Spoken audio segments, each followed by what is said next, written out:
The Old Toy Room. Lottie and her mum were staying at Granny Mabel's house for the weekend.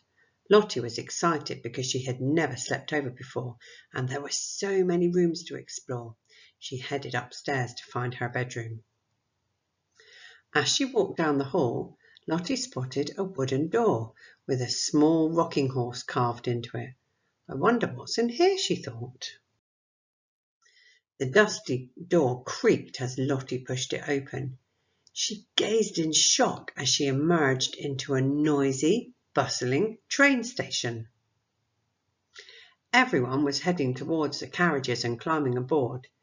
The guard blew his whistle to signal that the train was ready to leave. As the platform cleared, Lottie watched the train begin to chug away. "Are you not going?" asked a deep, gentle voice behind her. Lottie turned around and saw the most beautiful white horse. "Where are they going?" asked Lottie. "Today's the day of the grand theatre opening," said the horse. "The music box ballerinas are putting on a special performance and everyone is invited."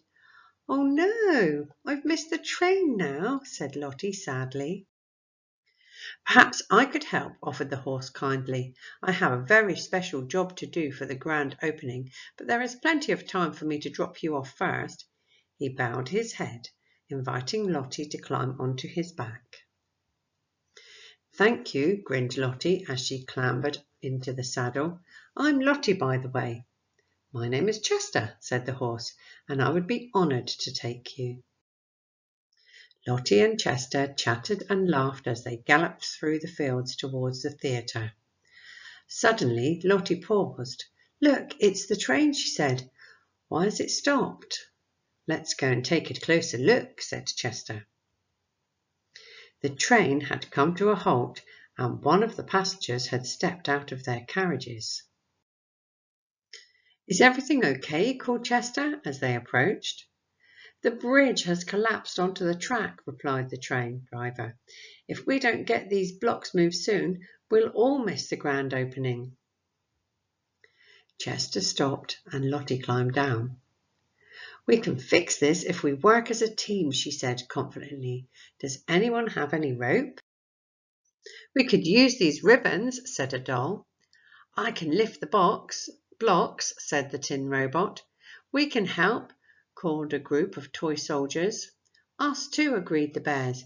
"Perfect," said Lottie. "I think I have a plan." Everyone got to work joining the ribbons together and tying them around the blocks. Chester and the tin robot pulled the heaviest blocks out of the way, while the ducks nudged the smaller ones. The toys formed a long line, passing blocks to one another as they sang a happy song. "Work together, get it done. Teamwork can be really fun." Before long, the track was clear and the blocks were neatly piled up next to it. "I'll send a message to my team," said the train driver. "After the grand opening, they will get the big bridge rebuilt in no time." "The grand opening!" shrieked a teddy bear. "We must go if we want to make it in time." All the passengers climbed back on board and the train driver blew the whistle. "Why don't I take the train from here?" suggested Lottie to Chester. "Then you'll still have time to do your special job." "Good idea, Lottie," smiled Chester. He galloped off, taking a shortcut across the field. The train began to chug along the track once more, and all the passengers cheered as they headed for the theatre. Lottie and the toys arrived to a huge crowd gathered outside the theatre.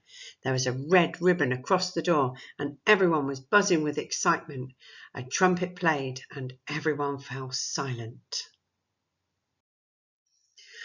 Lottie was surprised to see Chester walking to the front, pulling an elegant carriage with the mayor inside. "Wow, that is a special job," thought Lottie. Mayor Wibblewobble cut the ribbon with a huge pair of scissors and the crowd cheered. Once everyone was inside, the music box ballerinas took to the stage, twirling and leaping gracefully. Suddenly, Lottie heard a familiar voice. "It's lunchtime now," said Mum, as she stood in the doorway. "I've unpacked your tablet if you want to play on it afterwards."